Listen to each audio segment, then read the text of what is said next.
Karl Marx. इतिहास में ना कुछ ही नाम ऐसे हैं जिनमें इतनी ताकत होती है। एक ऐसा नाम जो आज भी मतलब दुनिया भर में जुनून, बहस और यहां तक कि क्रांति तक को हवा दे देता है। पर सवाल यह है कि इस मशहूर दाढ़ी और इन क्रांतिकारी विचारों के पीछे का इंसान आखिर था कौन? एक हीरो या फिर एक विलेन?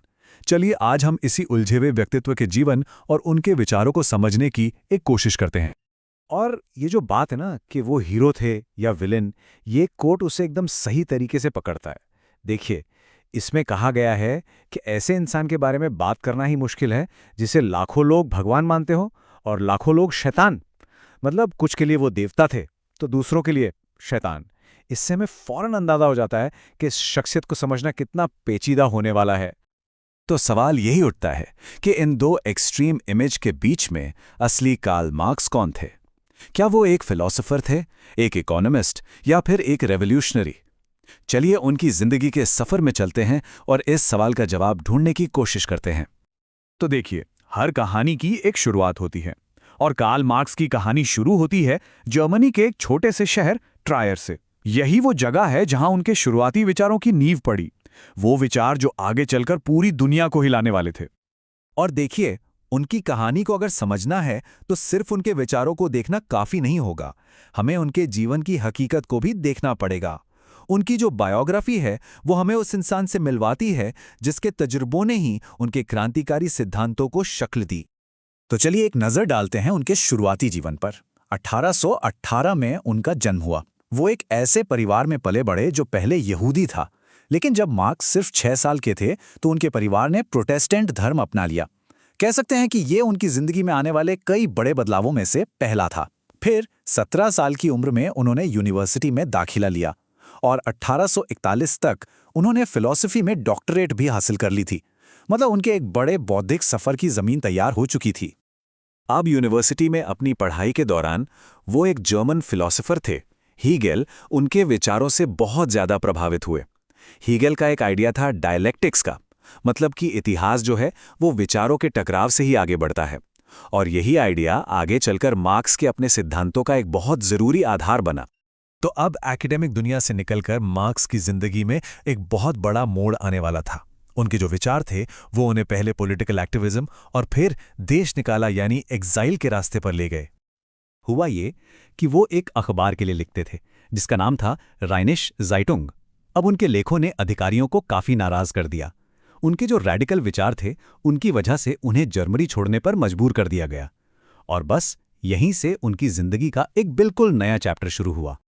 1844 में पेरिस में मार्क्स की मुलाकात एक ऐसे शख्स से हुई जो आगे चलकर उनका सबसे करीबी साथी और दोस्त बना। नाम था फ्रेडरिक एंगल्स। और ये सिर्फ एक मुलाकात नहीं थी, ये एक ऐसी पार्टनरशिप की शुरुआत थी, बौद्धिक भी और राजनीतिक भी, जिसने इतिहास का रुख हमेशा के लिए बदल दिया।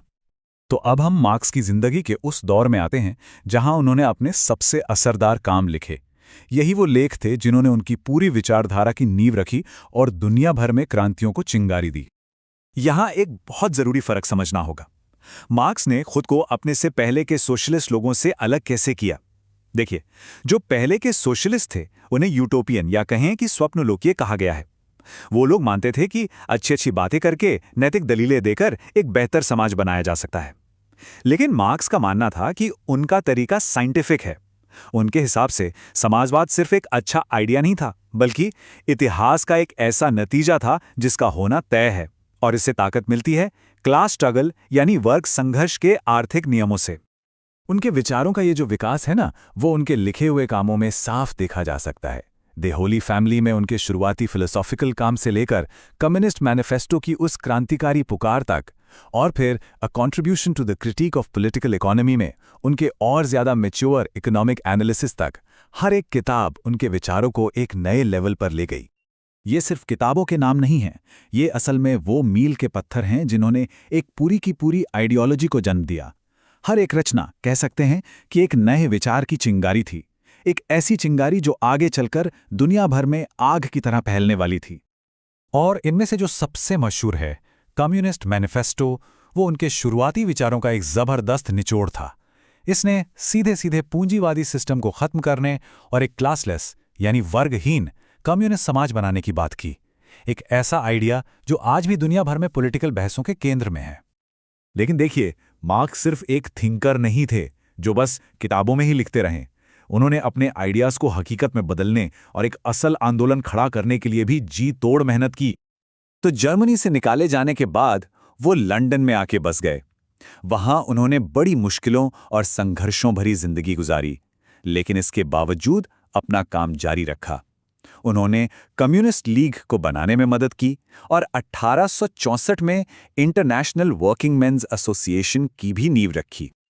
और ये जो इंटरनेशनल था ना, ये सिर्फ एक ऑर्गेनाइजेशन नहीं था, ये दुनिया भर के रेवोल्यूशनरीज और रैडिकल लोगों के लिए एक अड्डा बन गया था, एक मीटिंग पॉइंट जहां वो अपनी स्ट्रैटेजी पर बहस करते थे, आइडियाज एक्सचेंज करते थे और भविष्य के मजदूर आंदोलनों की नींव रखते थे। तो फिर हम मार्क्स को किस खांचे में रखें, उन्हें क्या कहें? एक फिलॉसफर, एक इकोनॉमिस्ट या फिर एक पक्के रेवोल्यूशनरी? सच तो ये है कि वो इन सब का एक बहुत ही कॉम्प्लेक्स मिक्सचर थे। हमारी सोर्स मटेरियल का ये आखिरी कोट उनकी विरासत को बहुत खूबसूरती से बताता है कि वो सिर्फ एक साइंटिफिक सोशलिस्ट से कहीं बढ़कर थे। वो एक ऐसे थिंकर थे जिनके विचार उनकी जिंदगी और उनके वक्त के साथ लगातार इवॉल्व होते रहे, बदलते रहे। जैसा कि कहा गया है, उनका विकसित होना तय था। तो घूम फिर कर हम अपने पहले सवाल पर वापस आते हैं, देवता या शैतान?